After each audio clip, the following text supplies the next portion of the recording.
there's such incredible power in that message of you're not alone.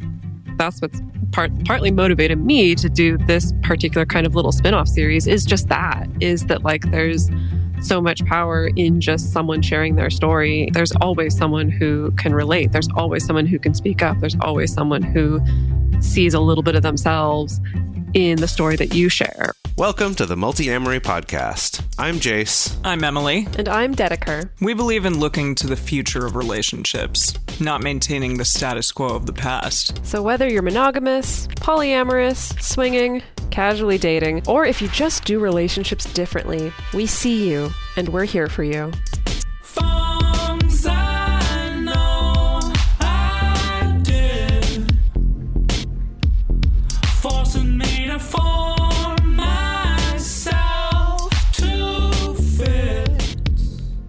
On this episode of the Multiamory Podcast, we're diving into another Multiamory story. For this episode, I had a conversation with Kori Nicole Williams. The reason I found Kori is because for years, I've had a Google search alert set up for the term relationship anarchy. Now, the reason for this is there's not a lot of direct or official resources for relationship anarchy. You know, I think a lot of people kind of stumble into this term. Maybe some people are familiar with the Relationship Anarchy Manifesto, but the term itself and the concept I find really shifts and changes and is interpreted differently by very different people. And so I set up the search alert because I've always been curious to track how the conversation is shifting and moving as more people write and create content about this concept. So I came across Kori's article on Mind Body Green titled, "As a queer person, relationship anarchy helped me create the family I need." Kori is a very talented writer, and I highly recommend that you go Google that title, go check out her piece. Kori Nicole Williams is a freelance writer who graduated from St. John's University. She strives to use her voice to support and uplift others, but she also loves Marvel movies and writing about entertainment news. Her work has been published at 17, Distractify, Mind Body Green, and elsewhere. Kori and I had a wonderful conversation where we talked about relationship anarchy, queerness, mental health, Christianity, and so much more. I hope you enjoy. Can you recall some of the earliest messaging and lessons that you received about romantic relationships and sexual relationships? I don't even think in terms of romantic that I had a message really, like not directly told to me, just because I think it was just assumed how certain things would go. I think there's a lot of assumptions of, well, I'll end up with a man and have kids with said man and, grow old with these kids and this man. And that is not really how it ended up working out. If anything, one message I know I had for sure was that I was to be abstinent growing up, no sex till marriage, that whole thing. I grew up in a Christian household, and that was just not something that we did.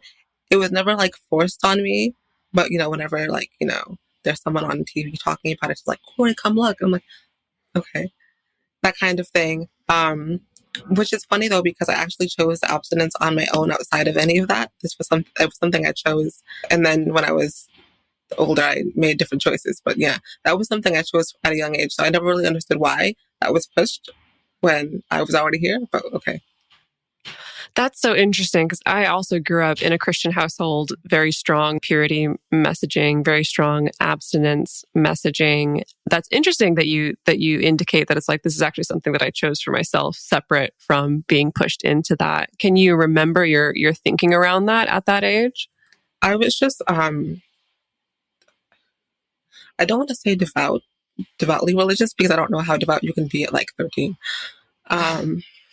But yeah, I was just very concerned with, my relationship with the Lord, how me and Jesus were going to get on, how we were going to be homies at that age. And so I felt like one of those things was, waiting until marriage, being like what I thought Jesus would have wanted me to be. And then part of that was, me being abstinent until marriage. And it was something too where I was at an age or going into my teenage years, everyone was talking about having sex or doing something of a sexual nature or whatever the case may be. And I was like, that sounds like a lot. I don't want to do all of that anyway. So it's easier. Just life is simpler this way. And frankly, that's true. For me, at least, it was a lot simpler not having to deal with all of that. So for you, it felt like a little bit more of an empowered choice that you made on your own rather than something that was just forced on you. Yeah, it was definitely like a choice that I made, and I was proud of it. And I let everybody knew, not everybody, but people knew I wasn't afraid to talk about it. It wasn't something that I was like too personal or scared to talk about. Oh, wow. So you were even like shouting it to the rafters as well. Yes. When did that start to shift for you? I went to Catholic school. Oh, boy. I went to a Catholic college, and whilst I was there, at least at the school I went to, you're supposed to take 3 theology classes, at least at the time. This was like 6 years ago. 3 theology classes and 3 philosophy classes. And you could take whatever classes you want as long as they fit that criteria of the class. So I ended up taking a few different classes, and a lot of the professors either were Catholic or Christian or didn't really care too much for like historical or traditional rather beliefs, or they were like, this is some bullshit. Here's what you need to know, whatever they said. This is what I actually remember some philosophy course. The first day, the professor was talking about Jesus being some fancy man in the sky, and someone was so offended they just walked out. And I was like, "Oh, okay." So the class is like that. Oh no! It was like that. Wow. Yeah. You talked about certain professors being like, "Okay, this over here is bullshit, and here's what's the actually important thing." Like, do you have a specific example that you can recall of that was influential to you? I remember I took my only Saturday class because I was like, I wonder what it's like to take class on Saturday. Just in case you didn't know, it's some bullshit. Suspected. So but I think this was the only day of the week I could take the class in terms of my schedule. Anyway, so I'm taking this Christian marriage course, and the professor is I believe he was a Catholic, and I don't know if he still is or if things change. I'm sure his beliefs have changed over the years, but he was saying how he grew up that way, and now he taught us essentially the history of marriage, what it meant to be married throughout the years and all that stuff. And he's basically saying about how the Bible just says that, waiting until marriage is just a way for men to control women. And something about that just did something to my spirit. I was like, wait a minute, wait. I feel like I knew, but then when he said that, I was like, damn. No, I know now. I can't deny that now because he's saying it and he has references for his facts and everything. I'm like, okay, damn. So now it's I'm going on this journey of what do I really believe? How do I feel about what I believe? And I had a boyfriend at the time too. So I was waiting and he was only waiting because I was waiting. So not that he pressured me, because that's not what I'm saying, but it was very much so I could be having sex right now. I could see what this is like. I could do the thing and discover what this aspect of life is. And if I'm really interested, what really is stopping me? So I just got more curious. And after a while, it was just maybe this isn't the biblical wave I need to be on. That's really amazing to me, because when I think about my own upbringing, it wasn't Catholic, but it was evangelical Christian. And to be presented with a concept like that about, hey, marriage has a history. It hasn't always been this thing. It hasn't always been this spiritually divine, God-blessed thing. It does have this history and patriarchy and control of women. To get a message like that from a secular source would be so easy to be like, oh yeah, well, it's a secular source. It's a secular professor. They're way too liberal. Of course they're going to say that. But to get that from an actual Catholic institution and a Catholic professor, I feel like that would have, if I were in your position, would have just blown the doors off my reality, which it sounds like it did for you to a certain extent.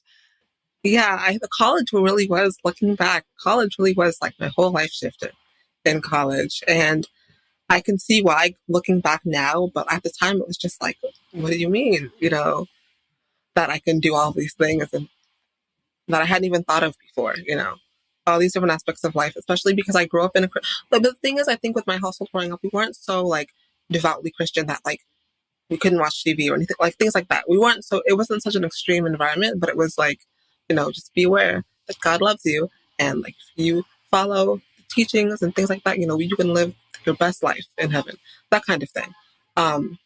But I think, as I grew up, like I said, it just kind of shifted into like I still believe in Christ. I still want to have this relationship, but do I really want to have it like this? And I think the more I questioned how I wanted to do it, the more I opened up to just like living life a different way. So your boyfriend that you had in college, did that feel like it was like a serious, like definitely going to get married kind of relationship, especially since the two of you were deciding we're going to wait? That was definitely the plan, I think, at one time. And I think that's part of the reason we broke up is because I was so scared to get married. I didn't know if that was the best idea. And frankly, for me, it wasn't. We went to a small high school. So everyone knew us.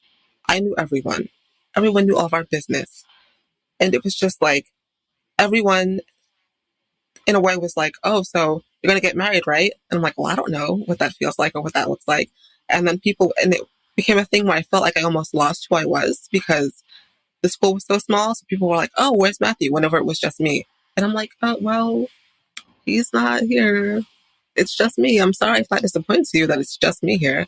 Everything that I did had to be with him or it wasn't going to happen or I couldn't do it. And it became a thing where I was always checking in with him to see what he was doing and what I was doing. And we were always so like together. And I kind of felt like I wasn't being myself all the time. And on top of that, I was kind of, being in college and you're seeing people doing different things than you grew up seeing. So people are being openly queer, openly gay. And like, I'm just like, well, what if I want to do these things? Can't do these things in the relationship. So it's like, I wonder like if I really am gay. I was very much into questioning my sexuality at that time. And it was just like, this just really isn't conducive to the growth I think I should have.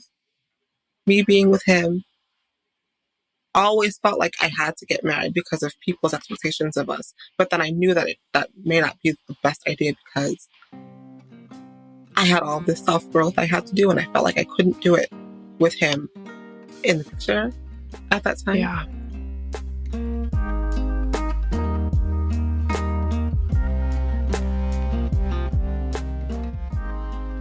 I think it's especially hard what you're speaking to because I do think in a lot of the Christian tradition, we are kind of trained to look at relationships as you become one unit, right? Yeah. That's literally biblical. Like you become this one person, you become one flesh. And so from a very, very early age and a very early time, and sometimes in very inappropriate relationships, it's like you're encouraged to have that hive mind where we just come as a unit kind of way of relating to the world, which, like you said, really isn't conducive when you still have a lot of self-discovery to do.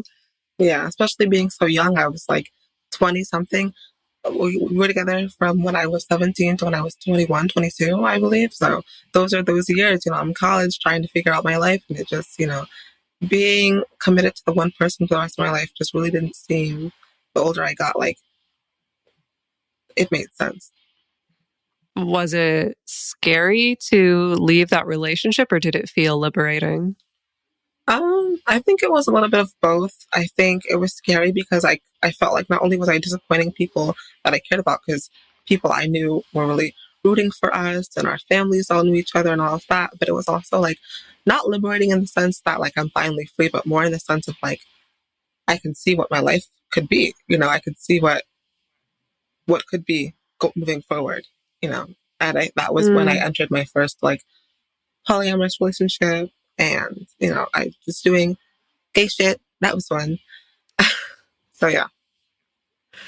I'm curious to rewind the tape there a little bit because you talked about like, there were these influences around you where you could observe and you could see what your life could be. And I'm curious, what were the things that you were seeing that you feel like were the most influential? Were there particular people or like particular scenes or particular communities or particular events? Like, what do you think was influencing you that most to kind of start thinking about the ways that your life could be different? I think that even though I went to like a Catholic school, there was a lot of queerness, a lot of trans people, a lot of people openly doing and experiencing and being these things and these people. And so I don't think in the moment I'm like, oh my gosh, I can do this too. But it was just like, that if I like, or if I'm attracted to this person, like I can see where that goes, just like so-and-so is doing. A lot of my friends in college, and even people I'm cool with now from college, are non-binary or somewhere in some kind of transgender experience. A lot of people are bi or pansexual. A lot of people have done things just to see how they felt about it, just to experiment and see how they felt. So, that was something that I was just constantly around. And I think that when people kind of indirectly give you the okay to do things, you just kind of feel like you can do them too. I feel like growing up too, I kind of felt like I kind of gradually opened up my mind to the idea of like being with women or just another gender in general. It was just kind of like before I even knew what being transgender was, growing up and seeing other girls, seeing women I thought were attractive was something I always experienced, but it was like, but that's just because other women are beautiful. And I can't be bi because I've never been with a woman anyway. And like, well, they just look nice. And they, things like all those things you say before you realize, like, actually, wait, like, I'm actually bisexual. Yeah. I said all those things and I was really concerned with how much experience is enough to be considered bisexual. And there was definitely a point where I was like, well, I can't claim the identity if I've never done certain things, because I knew from a young age that bisexual people got a bad rap. And it was just like, well, I wouldn't want to add to that stigma. So let me just like chill out and see how I feel before I just say words out loud. And how did that go? So, I mean, so then what was that like? Was it then it's like, okay, now I got to go out and like get a bunch of experience under my belt? No, because I was still awkward. I'm still very awkward. So it's like, I couldn't do anything anyway. What am I going to, how am I going to gain this? How am I going to experience these things? Versus the idea, I feel like a lot of people were just like, you're not going to, if you haven't dated a girl, then you can't say that you're bi. And it's like, okay, but what girl would even want to go out with me? Like, how do you even meet people to do gay things with? How does I don't even know how that works. So at the time it was just like, well, I'm just going to be here and like in the back, quiet, not expressing anything because I don't want to be that person. Yeah. It took, after I broke up with my ex-boyfriend, I realized that if I'm going to do gay things on purpose, I got to put myself in spaces where there are other people who might be attracted to me. So I actively sought out, like, dating apps and stuff. We've all been on Tinder. And, oh, yeah. Unfortunately. Right. Oh, my God, it's so bad.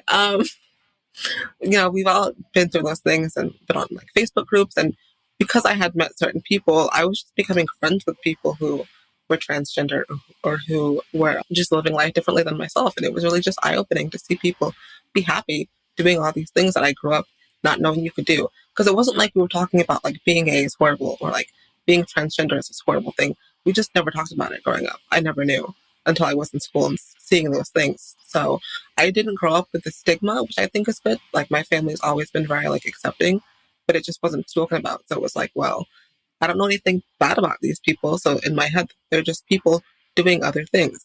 So I think that was like one of the things where I could say like, I didn't have any kind of preconceived notion going into meeting these people. It was just like, it was what it was. So did things turn out super great on Tinder? I've met some great people on Tinder that I'm friends with. No, pause. That's a lie. I did meet someone I dated on Tinder and we dated for a few months. And then I met one of my closest friends on Tinder. We're still cool to this day. And this was like, what? Oh my God. How many years ago? Like 6 years ago.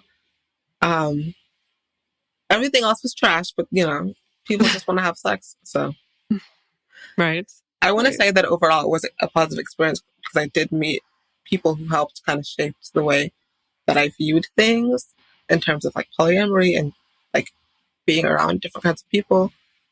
But other than that, like it was kind of trash, like mostly trash. I think not a lot of people would disagree with that assessment of mostly trash. Do you still identify with the label of bisexual now? I mean, I use the word now. Okay, so I have no issue being called bi. There's nothing wrong with it for me personally. It fits me. And it's the first word that I ever used to express my sexuality in that way. So I have a little, soft spot in my heart for being bisexual. But I also acknowledge now that I am attracted to people regardless of gender. So there's no, I think I definitely have a preference towards women, but I'm attracted to people regardless. And I don't really use a label unless people ask for like a word, then I'll say like pansexual usually. But then it's like, not everyone knows what that is. And even if I do say that I don't want to be labeled or I don't really care for a label, it's like, oh, but that sounds like you're bi. So it's easier sometimes just to say, that I'm bisexual. Yeah, it is interesting, like what you brought up earlier about feeling like we need to almost like have a particular resume or a particular amount of experience to be able to claim a particular label. The number of times I've been asked, but honestly, only by men. So what do you like more?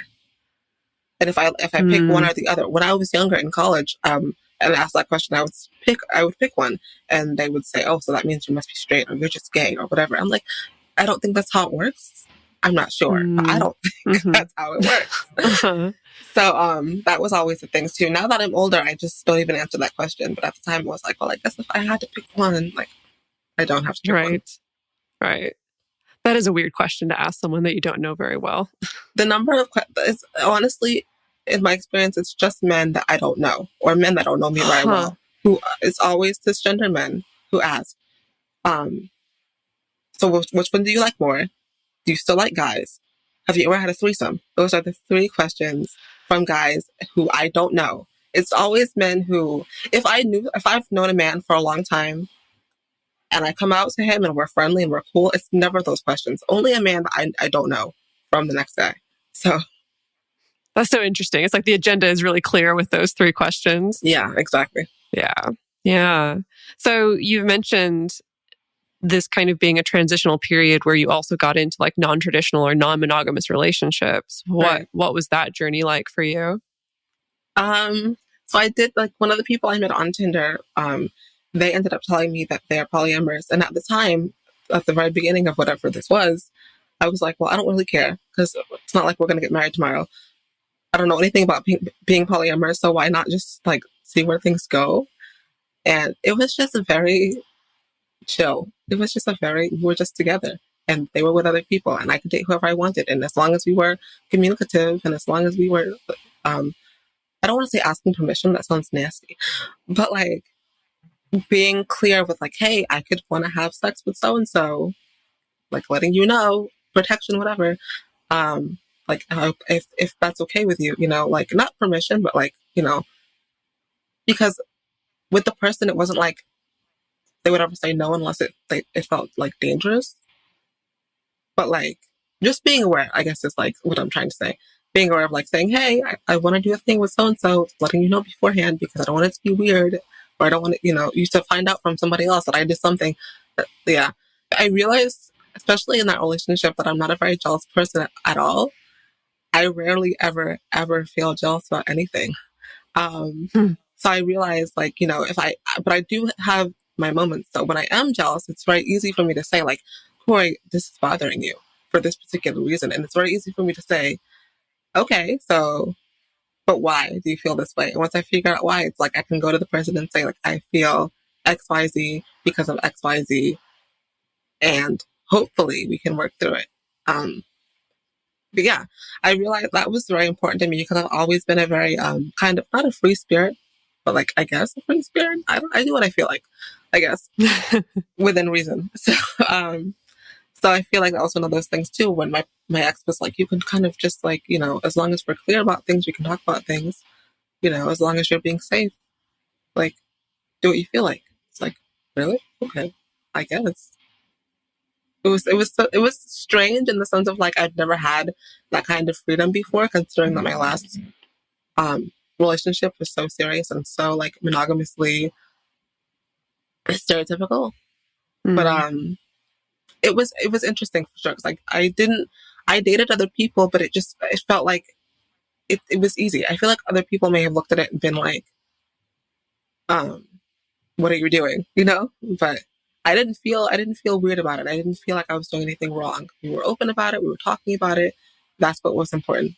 It sounds like you had a pretty chill and natural first experience with non-monogamy, which in my experience, working with so many clients and hearing so many people's stories, like often people have the opposite. Often they're dragged into non-monogamy, kicking and screaming, or, with a lot of drama or a lot of like miscommunication. But it seems like it was a really natural fit at the time for you. It's something I would do again with the right people. I realize that looking back, you really have to do this with any kind of relationship with the right people. But in terms of being polyamorous, I feel like a lot of people have these ideas of what it should or shouldn't be, or what they see in like movies or whatever, or like it being some weird love triangle situation. And that's definitely not what I was going to be a part of.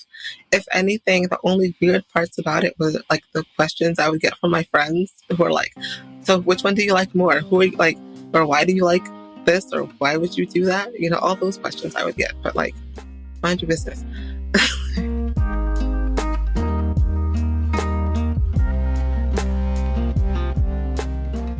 Had you ever questioned monogamy or traditional relationship structure up to this point, or was this particular relationship the first time for that? It was definitely the first time. Being in this relationship was the first time that I even considered doing anything else. I didn't even think, before this, that I could do anything else. I realized for myself too that I'm the kind of person who I don't really see it happening for myself until I can see someone else has done it. I think looking back, I've been the kind of person like, I don't think I can do this. But then if someone else does it, it's like, but why can't I? I had never really even seen like a healthy polyamorous thing. I think the closest thing that I had gotten to like people being as healthy as I guess you could be before this was like people talking about how, I guess if you cheat and your partner doesn't know, is it really a problem? Those kinds of things. Before this. But this relationship was the first time where I kind of knew that we could all just be on the same page and everything's okay. And I ended up meeting, their other partners at the time. And it was just a very like positive experience for my first polyamorous situation. I'm curious what led you eventually into discovering the concept of relationship anarchy. So a lot of stuff happened in college. I'm gathering that. I think looking back, a lot of it was in college. Shout out to my school. I realized like it was weird for me because I'm learning all these things about all these kinds of people who do all these kinds of things. And I never did any of those things. And it was just like, I was at a weird spot because I had been very suicidal years before at the time, on and off. Throughout my life at that time, I'd been very suicidal. And I would always tell like family and stuff, I hate my life, hate things here, or whatever I would say. I would try and be open and honest with people that I was close to. But it was always like, well, you have things. You have, your health. You're not unwell. You have a roof over your head. What exactly is it that you have to be so depressed about? I couldn't formulate the words at the time, but looking back or getting older and being in college and being able to say, well, it wasn't about any external thing that I hated. The external things were great. I had friends I was cool with. My family's always been good to me. I didn't really have a lot of issues when it came to external things, but internally, I just felt worthless. I felt like nothing I did was worth the effort. I didn't matter. People loved me, but that was just convenient because I was around. Things like that you say when you don't like yourself. A lot of stuff like that. So I think growing up with that for so long and then being like, well, I tried to reach out to these people who I'm close to. My family was rough on me because, like, not rough on me, but they were like, well, why? You're depressed, but why? Like, they didn't understand. And I think, especially for my mom, who's always been such a strong person in my life, for her, it was like, I don't understand. I want to understand, like, what are you talking about? Going into college and making like lifelong friends. Like, we've been friends for so many years and they've always been so accepting. No one questions me. No one was trying to deeply analyze my feelings, I said what I said and it made sense to them for whatever reason. And that was it. And I think a lot of that too is like having to justify my feelings. But even with friends I had when I was in middle school or like high school, it was like, but you look so happy. okay, but I'm not. So what do you mean? I always felt like I had to prove myself to these people. And I don't want to have to keep proving myself to everybody. Except what I had to say, because I said it. This is my experience. But that was never good enough for people for whatever reason, especially these kids in like middle school. Oh my God.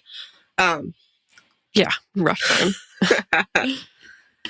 So I met these kids in college, and it was just like, wow, like people were like, the first person I came out to was actually the person I'm going to his wedding. I was finally around people who didn't really care about me having to prove myself, around people who even had the same culture as my growing up. Like my family's from the Caribbean.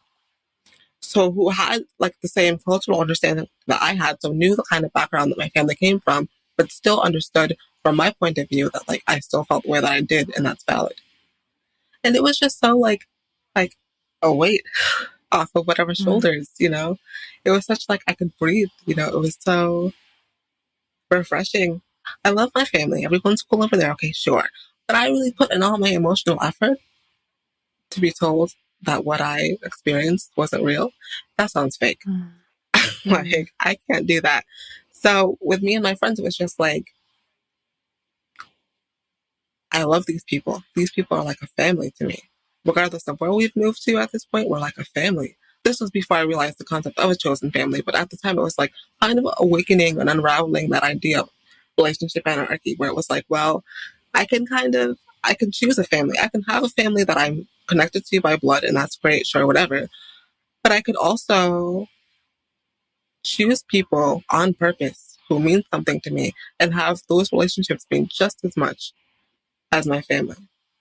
That was so like refreshing. That was so cathartic to whatever my little depressed self was feeling at the time. It's almost like this difference between your blood family. These are the collection of people who technically, biologically gave you life, brought you into life. But then if you find this chosen family of the people who are like actually actively giving you your life and saving your life, especially if you're in a depressive state, you know, it's fascinating.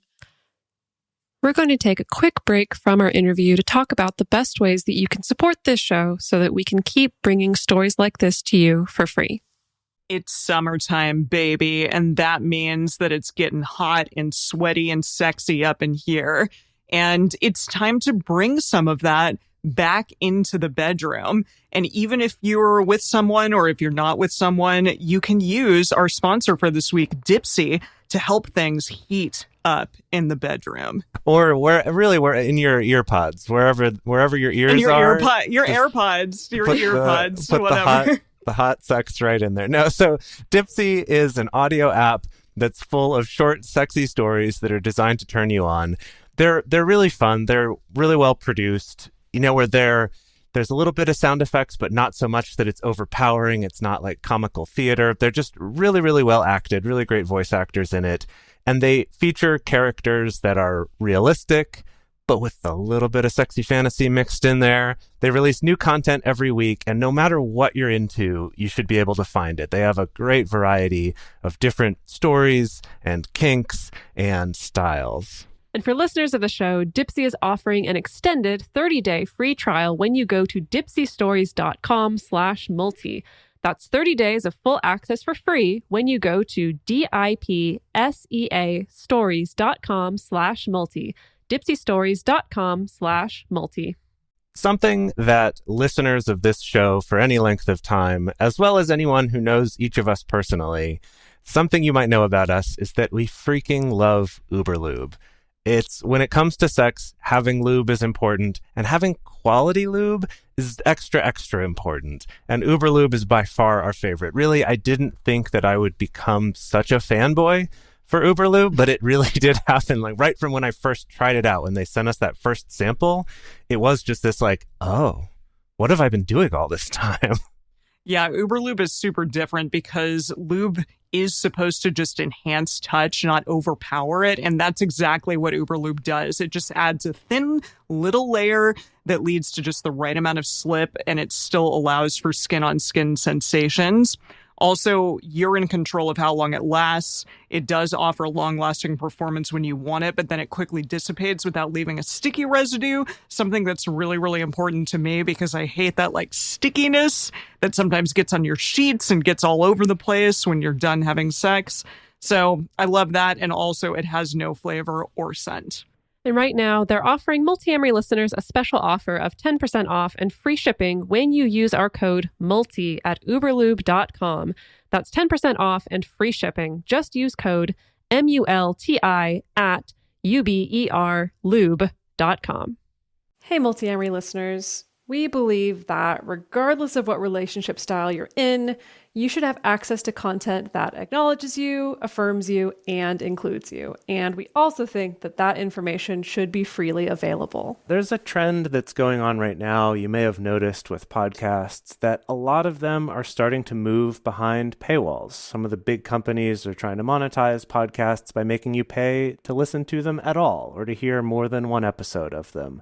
But it's really important for us to be able to offer this show to everyone out there for free and to be able to offer things like listener hangouts and stuff like that.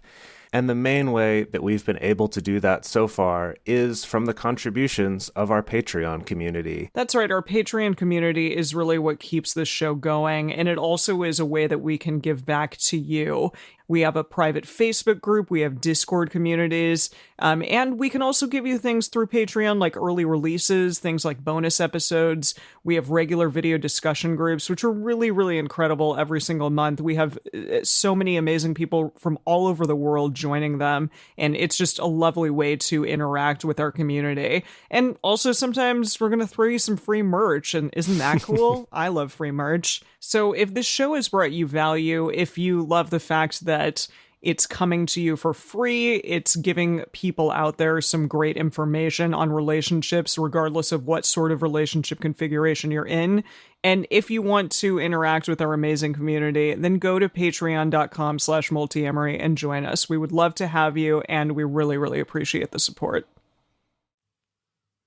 So my question for you, because I think the concept of relationship anarchy, I guess probably quite appropriately, there has yet to be a single defining voice for relationship anarchy, right? There's yet to be a single defining book or a single person or content creator or whoever who's really leading the charge on defining this concept. And so conceptually, I find that it really shifts and changes and depends on the person. And so how do you even define relationship anarchy?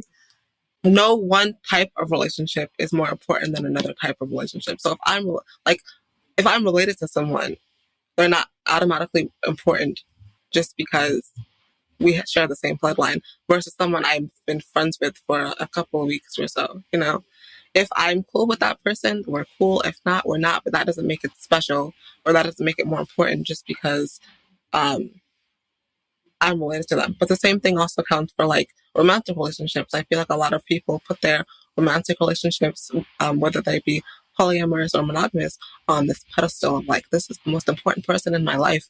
And I'm like, okay, sure. Maybe if you're married and you have kids and finances and all that together, then that definitely makes sense. I don't have any of that. So I don't know what that looks like. But for me, like, my partners have never been more important than my friends just because I was romantically attached to them. I've always been the kind of person to say my friends are just as important, if not more, because I don't know if I like you all the time. Romantic person. You know? Can relate.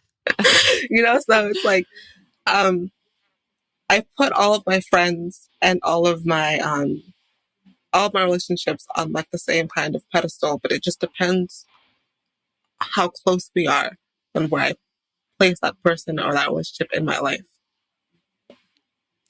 On a day-to-day practical basis, how do you think that this concept has changed, like the way that you interact with your family or your friends or your partners? Like, does it change the way that you communicate? Does it change the way that you plan? How does it look on a day-to-day basis? Well, I'm not in a relationship right now, but when I was, it was always very much, if I was seeing someone and it was like a consistent, serious relationship, then by default, you know, all my weekends would go to that romantic person just because, you know, how often would I get to see them? So by default, that would typically be a thing. Once a week, we can see each other. But let's say like a friend of mine made plans. Look, actually, romantic person. We didn't really make plans. I just gave you the day. So my friend wants to do something this weekend. I'm going to go out with them and I'll see you when I see you. I think a lot of people kind of assume that just because I'm dating someone or just like I have romantic feelings towards someone that they always come first. And a lot of my friends are like that. I've had issues with friends who are like that. And it just has never made sense for me personally. So I think that just like scheduling my time and like allowing people who I really care about to be in my personal space on a regular basis has changed. But I also don't think I've never not done that. I kind of feel like I've always been a version of this person. Now I have a word to understand how I feel, and this makes sense for me because this is what I've chosen actively. Other question for you, because this is one that I think always throws people for a loop, and this is a concept that I'm really intrigued by. Do you think that someone can actively choose a monogamous romantic relationship but still be a relationship anarchist? Yeah, I think I've done it. I think that people in monogamous relationships sometimes can feel, or the stereotype is that you're the best thing to ever happen to them, that you're this person's everything, that, you know, anything else happens, they're always there for you, or anything that happens, they'll always be your number one. And frankly, that's just not realistic, you know? Especially when you have had friends for years. Like I've had friends for years who I would do anything for, and you just happen to meet the love of your life tomorrow. That's wonderful. Meet the love of your life, but also understand that they're not more important just because you have romantic feelings. Romantic feelings are not the end all be all just because you want to kiss them at night. You know what I mean? Talking to your partner and saying like, hey, you know, I love you, but the love I have for you isn't more important than the love I have for my friends, isn't more important than the love I have for my family, you know? Just letting people know that that's how you feel and making sure that they're open to that idea. Because I think a lot of people do kind of look for a romantic relationship to kind of be like, they're everything all the time and no one else matters. And that's just not how I see things. I feel like if I love you, but you also have to understand that with me, I have amazing people in my life already. And if you want to add to the amazing people in my life, then be my guest. Like, come through. Let's do everything together. But at the same time, you're not replacing anybody. You're not more important than anybody else. Unless we really decide to like come together and like build a family, then I guess we can reevaluate that as time happens. But people aren't more important just because you do a certain thing with them that you wouldn't do with anyone else. What was it that drew you to first start speaking and writing about these things more publicly? Ever since I came out as bisexual, I need to use my voice. I kind of need to say a thing for people who may not have a voice. While I do intersect into a few different minority groups, I have so much privilege and I'm so blessed to have the life that I have. So it's like, if I can help the next person express how they feel, I'm going to do that too. I remember 2018, I wrote about what it's like for people who are Caribbean and queer for a different publication. And my family's from Jamaica. I'm queer, but I've never had those kind of experiences. Some people have told me that they wanted to kill themselves. One person in particular, who told me that he told his brother, like, listen, if I end up being gay, just kill me. Because he knew that going back home to the country that he was from, it just would not be accepted. And so things like that. I also like to learn about people. Like, just people's experiences are just so fascinating. Like, why would you not want to know? If they're gonna let you know what's going on with them, like, take all the information you can, like, learn from people. I think that's so interesting. So I think when you allow people into your mindset, you know, it allows them to say, like, hey, I'm not alone. It's not just me out here in the void. Other people have my experiences, and I think that's really important too. A lot of people feel like they're alone because they don't have anyone else to speak to or nothing else to compare to. And I think it's really important to give people that space where you can say, like, hey, you know, it's not just you. Like, it's me too.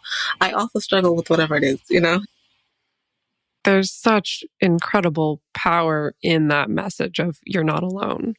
That's what's partly motivated me to do this particular kind of little spin-off series is that like there's so much power in just someone sharing their story. There's always someone who can relate. There's always someone who can speak up. There's always someone who sees a little bit of themselves in the story that you share. And that's such an important ripple effect that that can change so many things. And that actually leads me to, I want to back up a little bit because I am curious to hear about your coming out process and what that journey was like for you.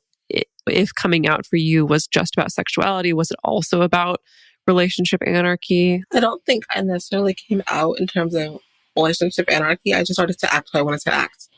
And if you didn't like it, then okay, don't like it. When I came out, I only came out to my mom per se. I feel like coming out's complicated, but the only person I feel as though I truly went out of my way to come out to is my mom.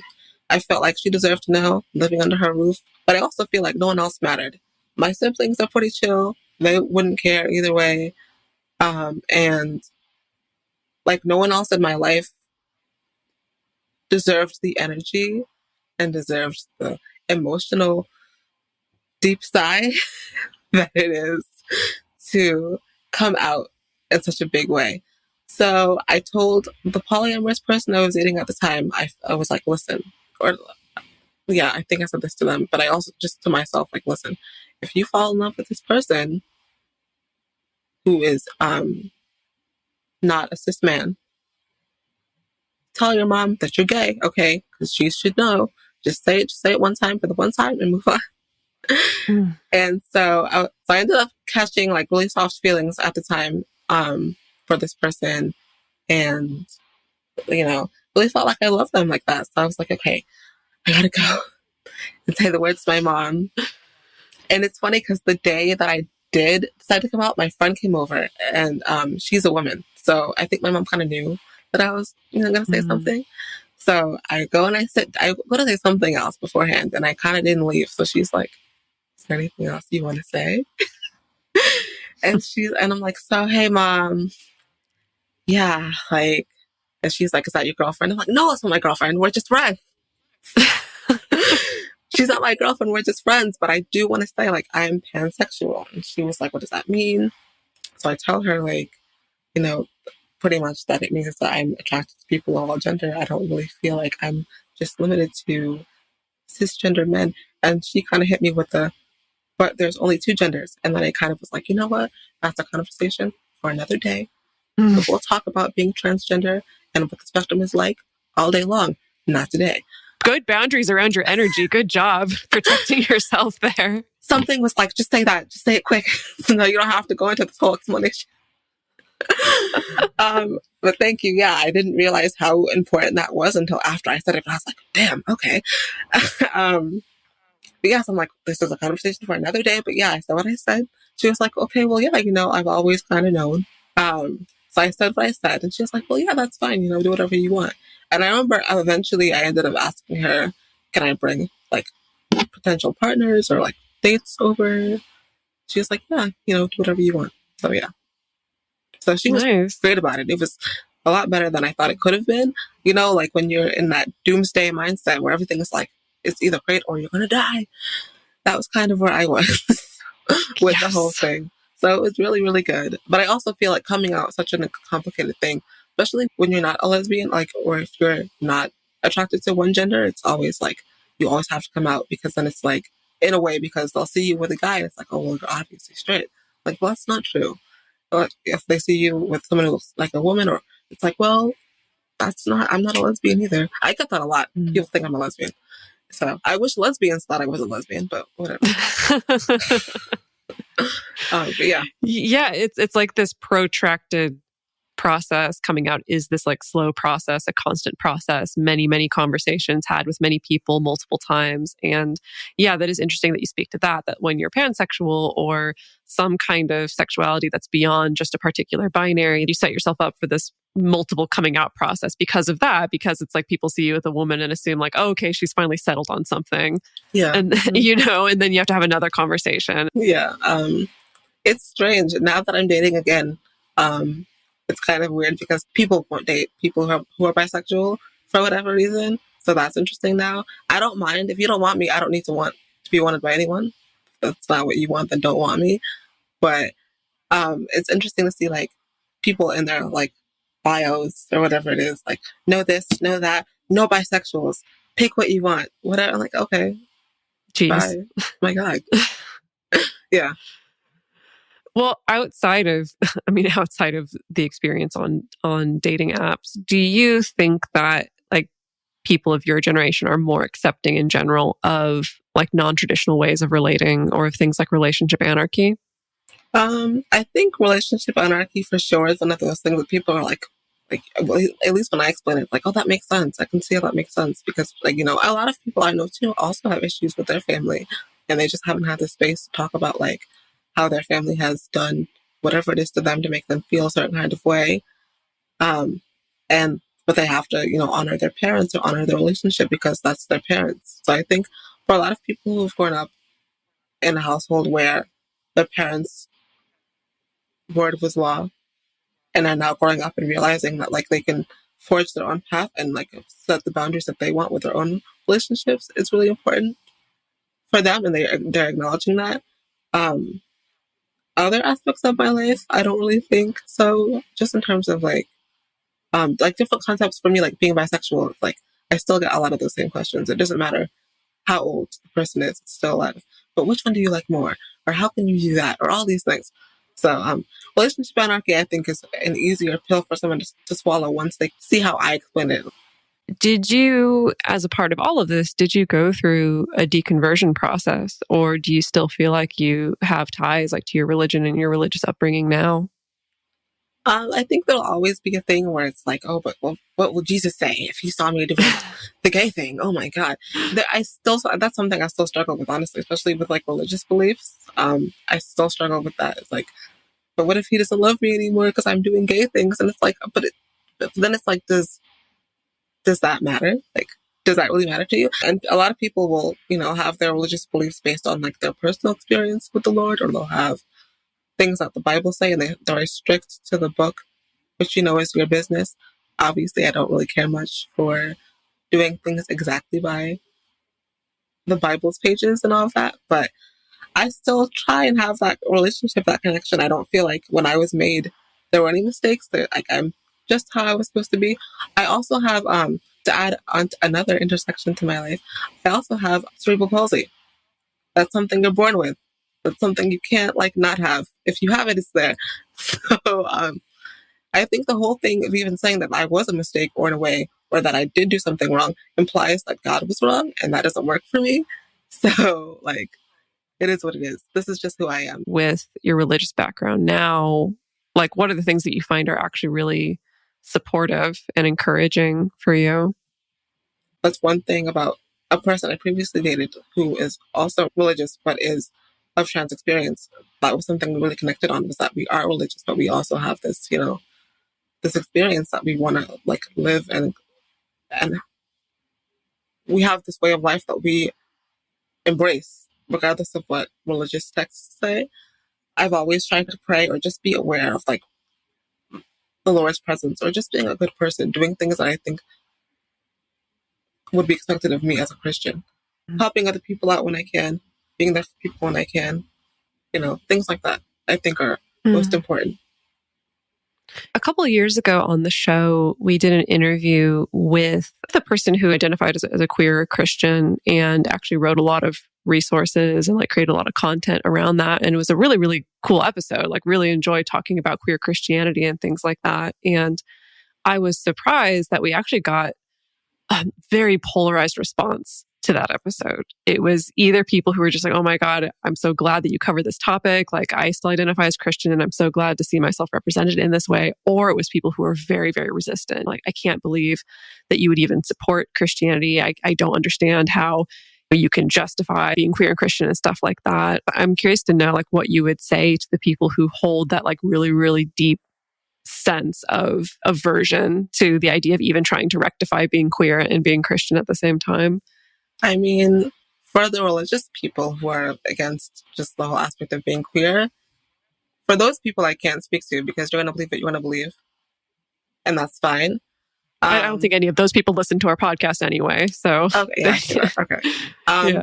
But for the other side of things, I just feel like my relationship with Christ is really no one else's business. I've been through a lot already on my own. I don't need anybody else coming over here and saying anything else. If you would like to have a constructive conversation, we can definitely do that. And I'm totally open to being told that I am missing the mark or I'm doing this wrong in your opinion or whatever.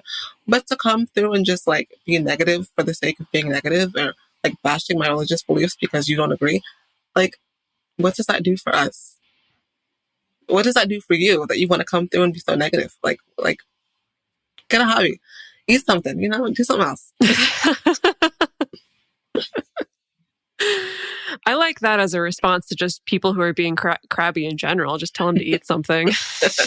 I eat like it's a hobby. So like, it's a good time. What are the things that you hope for the queer community in the future? I hope that the queer community can just embrace itself, embrace each other, embrace the different aspects of the community.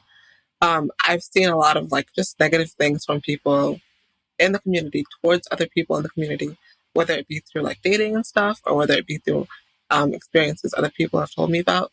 And I just kind of hope that we can all kind of just be more accepting of one another. Like for dating, for example, it'll be like, I read some profiles and it was like a lesbian who was talking about how she is a stud or more masculine. And she said she doesn't date other masculine lesbians because that's too gay. And I'm like, what does that mean? We're all gay. That's the whole point of it. Things like that. And I have an ex who has spoken about, they are non-binary, but going into queer spaces where you would think that it would be more accepting are not. So even if the other person is transgender and they preach about, let's say, like using correct pronouns, my ex would still constantly get misgendered, like on a regular basis by the same people who were claiming that they were so inclusive. And it's just like, make it make sense. So that's something I really want to see, like, to change for sure, like, is just like being more accepting and open-minded, getting rid of all of these heteronormative ideas of like what we should and shouldn't be just because we grew up in that space. Doesn't mean we have to have those same ideas and opinions in a slightly gay way. I want to see us have the equality we all deserve.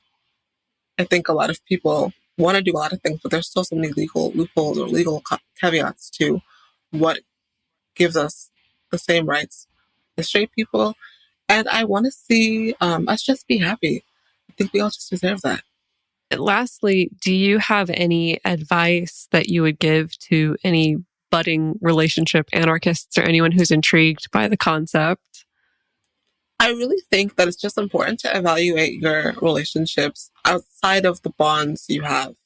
I think a lot of people get caught up in like, well, this is my family, or we've been friends for 15 years, or I've known this person since I was a baby. I think a lot of times the emotional bond we have with people kind of gets in the way of like objectively looking at the relationship and saying like, should I still hang out with this? Should I still be around this person? And I know that that's rough to kind of cut people off when you've had this close bond. But, I think that's kind of the basis of the whole thing. Relationship anarchy is saying that I'm choosing this person. I'm not being forced to hang out or be around or whatever this person. I'm making the active choice to have this person in my life because of a certain reason that I feel is important. So if you can look at the relationship and say, these are the positive aspects of the relationship that I like. These are some things that are not so great. Do I still want to keep this person in my life despite these not so great things? Because everyone's gonna have a thing where it's like, I don't like that, but we're cool. So, so kind of like talking about or discussing, or like even with yourself discussing like what exactly it is that you like about this person and why. And if you can really have a deep understanding of like what that looks like for you, what that means for you, and who this person is in your whole life, and say like, this is someone I'm keeping around because they value me, because I value them, then that's like the first step. Take the time to assess, because that's what will give you the power to say, you know what, maybe this isn't for me. Or maybe I need to make a different choice. Or maybe you're the best person I've ever met in my whole life. Maybe we're bestest friends on purpose. So yeah, I think if anything, just evaluate every single relationship and see why you want them in your life. Wonderful. I think that's a wonderful place to leave that on that note. So lastly, for all of our listeners, where can people go if they want to see more of your work and your writing? So I do have a website, KoriNicoleWilliams.com. That's where all of my work things and all my professional stuff is. So I have a Twitter, Kori Nicole W. Instagram is the same thing. I think that's pretty much it. Excellent. Well, Kori, thank you so much for your time. And thank you so much for sharing your story. This has been a really wonderful, fascinating conversation. Thank you for having me. I'm so honored.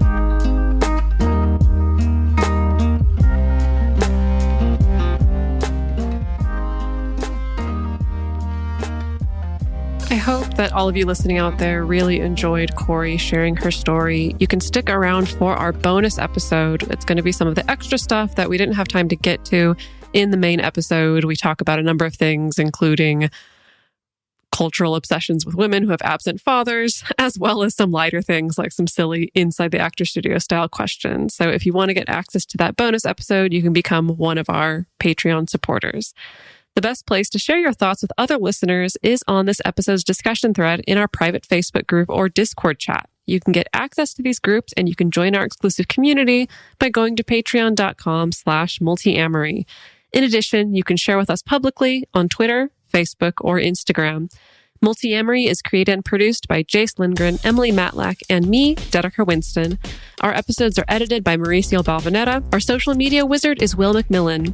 Our production assistants are Rachel Shenowork and Carson Collins.